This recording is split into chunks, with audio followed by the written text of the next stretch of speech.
Could you move it back and stand on the step? Maybe. Can you stand on the step, honey? There you go. Nice. Nice.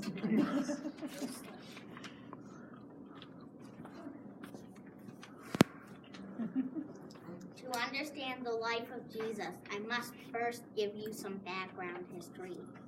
Events that occurred when Herod ruled Judea for the Roman Empire.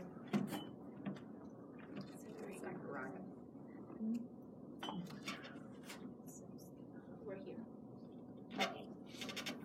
Zacharias was serving as a priest in the temple in Jerusalem.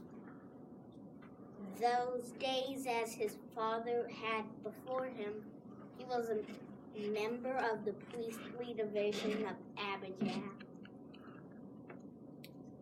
a grandson of Aaron who innovated temple practices, and his wife Elizabeth was of the priestly lineage of Aaron who innovated temple practices, and his wife Elizabeth was the priestly lineage of Aaron, Moses' brother. They were good and just people in God's sight, walking with integrity in Aaron, Moses, in the Lord's ways. I got laws. Yet they had this sadness. Due to Elizabeth's infertility, they were childless. At this time, they were both quite old, well past normal childbearing years. One day, Zacharias was chosen to perform his priestly duties in God's presence according to the temple's normal schedule and routine. He had been selected from all priests by the customary procedure of casting lots for once in a lifetime opportunity to enter the sacred precincts of the temple. There he burned sweet incense, while outside a large crowd of people prayed. Praying. Suddenly, Zacharias realized he was not alone. A messenger of the Lord was there with him.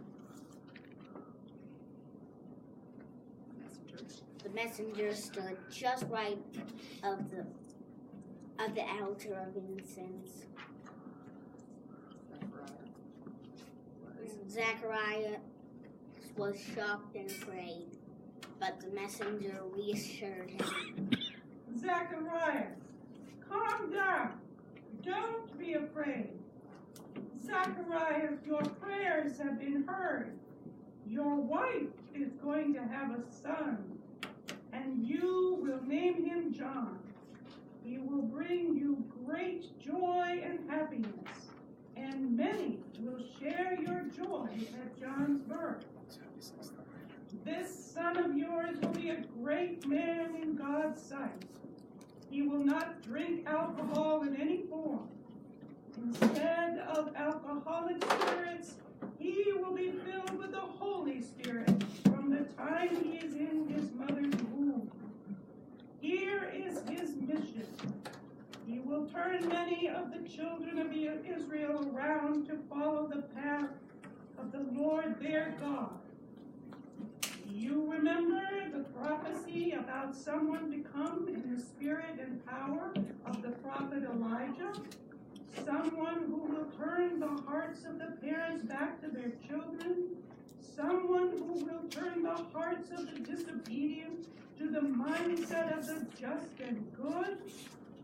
Your son is the one who will fulfill this prophecy. He will be the Lord's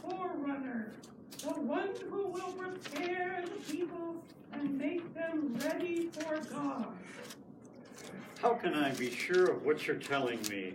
I'm an old man, and my wife is far past the normal age for women to bear children. This is hard to believe. I am Gabriel, the messenger, who inhabits God's presence. I was sent here to talk with you and bring you this good news. Because you didn't believe my message, you will not be able to talk, not another word, until you experience the fulfillment of my word. Meanwhile, the crowd at the temple wondered why Zacharias hadn't come out of the sanctuary yet. I wonder why Zacharias hasn't come out of the sanctuary yet. It wasn't normal for the priest to be delayed so long. When he at last came out, he was making signs with his hands to give them the blessing, but he couldn't speak.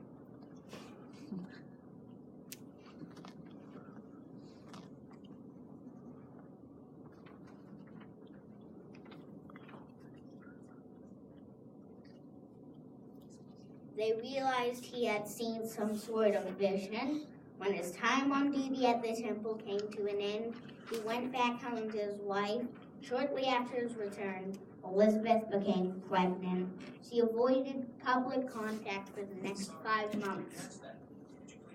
I have lived with the disgrace of being barren for all these years. Now God has looked on me with favor. When I go out in public with my baby, I will be disgraced no longer.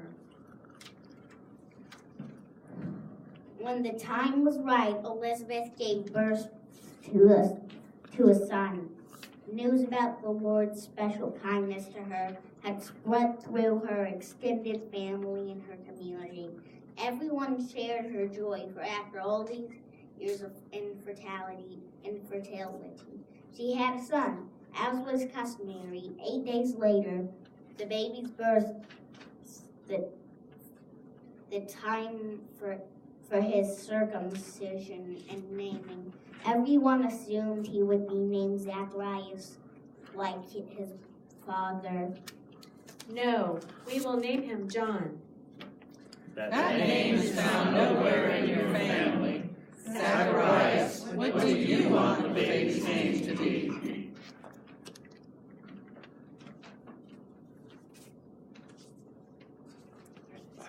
He motioned for a tablet and wrote, "His name is John." Everyone was shocked by this breach of family custom. They were even more surprised when at that moment, Zacharias was able to talk again, and he shouted out praises to God. A sense of reverence spread through the whole community. Wow! Yeah, thank you, Lord. In What a blessing.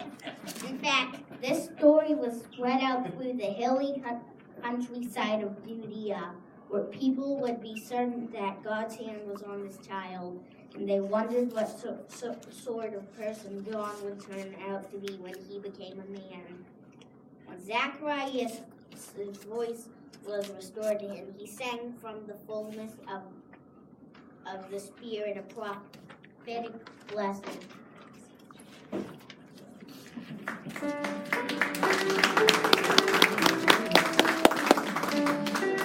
How come I keep getting...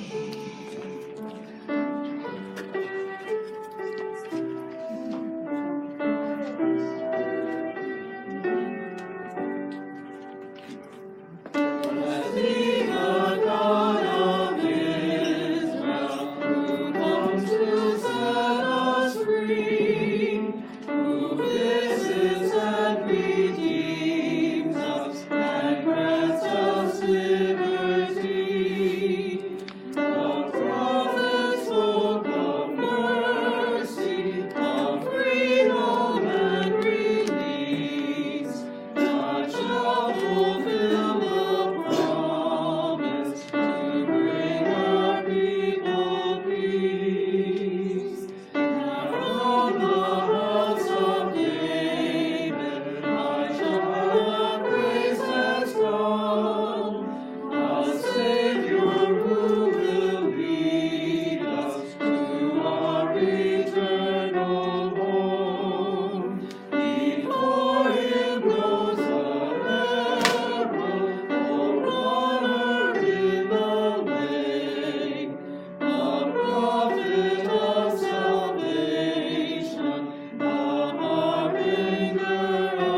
of forgiveness upon the sinner's eyes, to guide the feet of pilgrims along the paths of peace.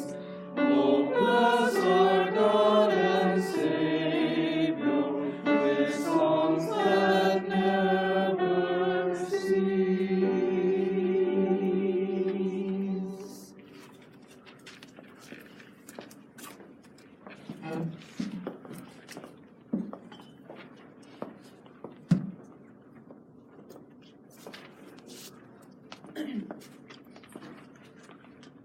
What a wonderful way to hear the scripture.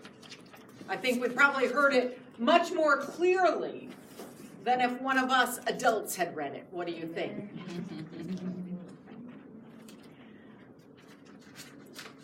Zechariah had reached the pinnacle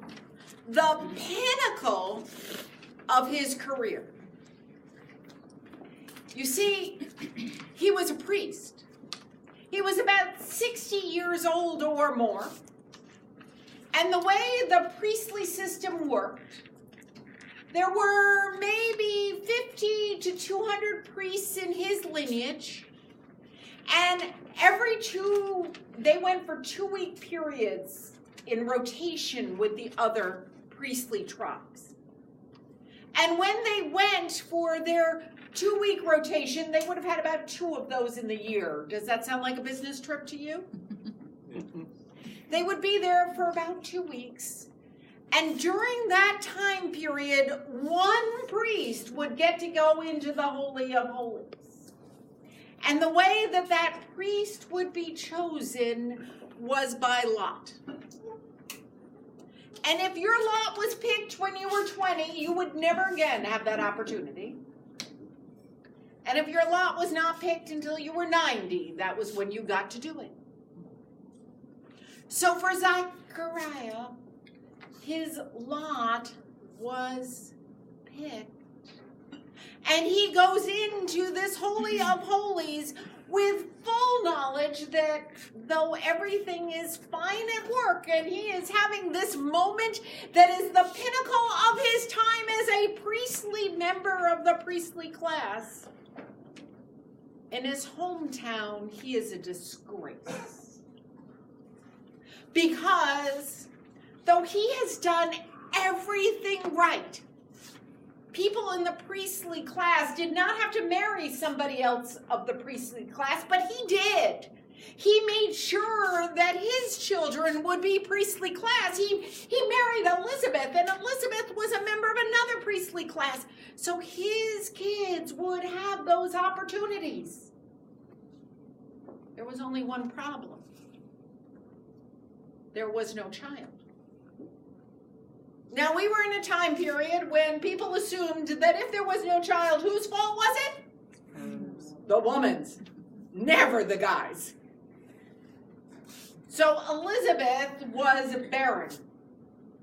And we are told that she was past childbearing, which in those days they thought was 60. Don't ask. But she was past childbearing. They had no more hope that this disgrace would leave them. Have you ever lost your hope? Have you ever had an opportunity where you have thought everything that was the best that's going to happen has happened? It's over. I'm done. That might well have been how Zechariah felt as he went into that temple. This last special thing I'm having now. But then it's done.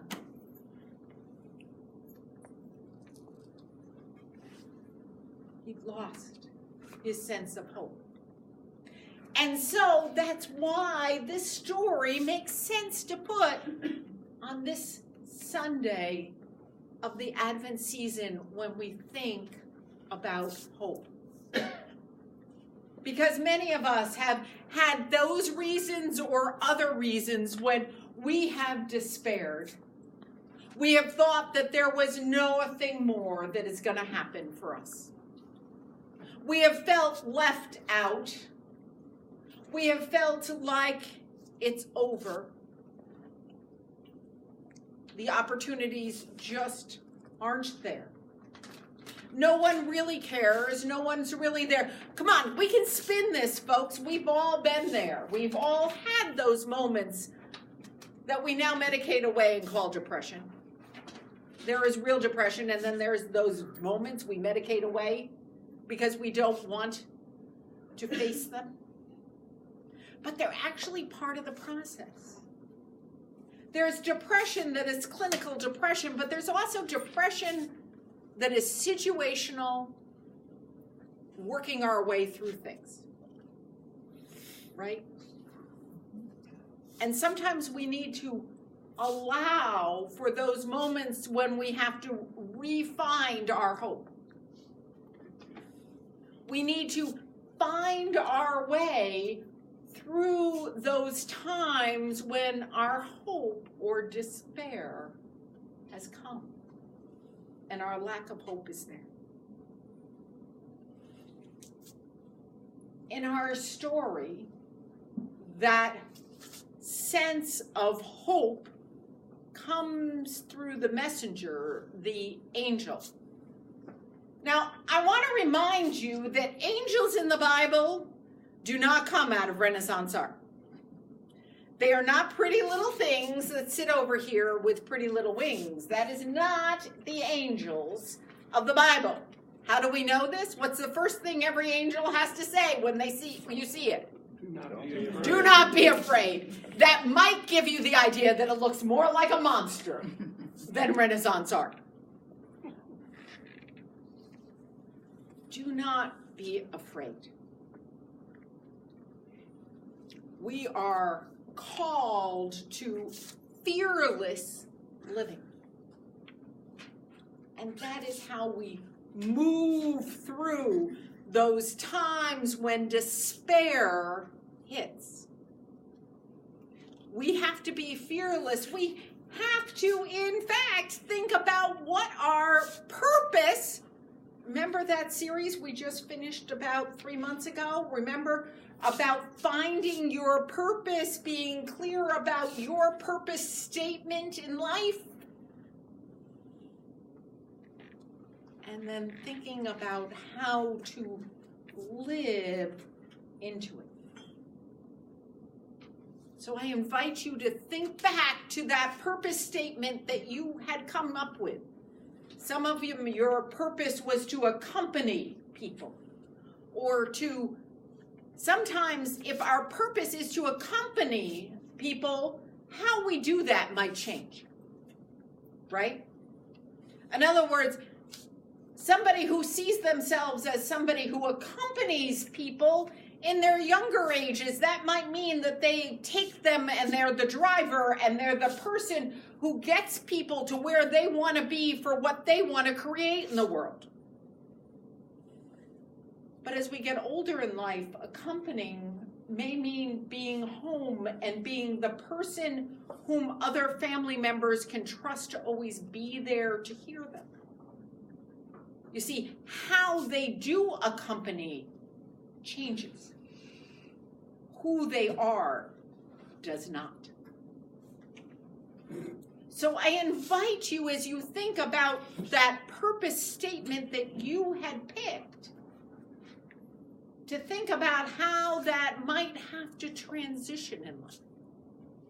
And that that's not a reason to have no hope, to despair, but rather like Zechariah, it's a reason to be ready for change.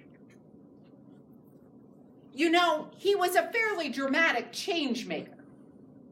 I want you to picture a few things about this story that you might not have pictured.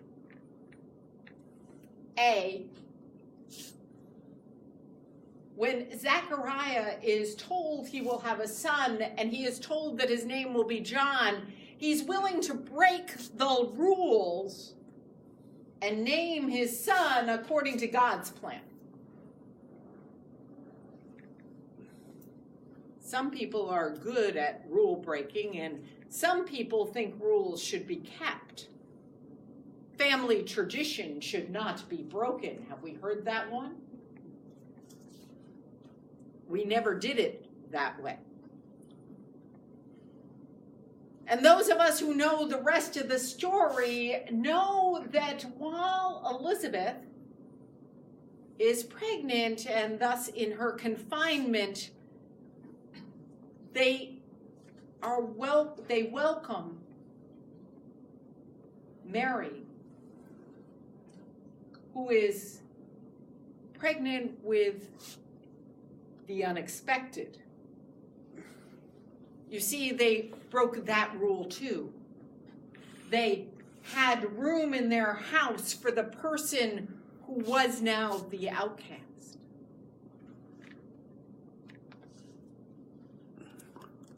And we know a little bit about what John does later in the story. And that was fairly radical too. We are in the period of Rome, and he invites people out to the desert and tells them they're empowered, and that might not have gone real well with the Roman Empire either. So this is not exactly just a guy who sits back and waits. He's willing to try some new things. He's willing to grow into a new reality for him.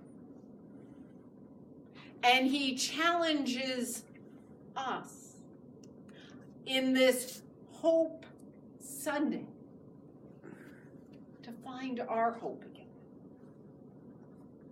As we are willing to be changed by God's Spirit. As we are willing to go into unexpected places. As we are ready to walk in the path God calls us to. Even when it's not the one we expect, plan, or necessarily want. Now, one of the things we're inviting you to do during this series is, instead of, I usually tell you to turn off your cell phone. Well, in this series, we invite you to silence your cell phone so that you can use it, because we're using hashtags. So if you want to hashtag hope during the week, you saw something that gave you hope. And sometimes we might physically do that, as in like on Facebook or on social media. But sometimes we might do it in our head. We might stop and look for signs of hope.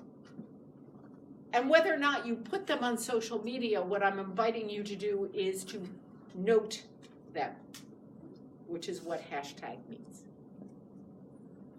So I'm inviting you to note during this week coming, what are those moments of hope? Note them. Don't just walk past them. Note them. And let them inform you as to how those angels might be calling you. How those angels might be inviting you into this Advent season. Amen.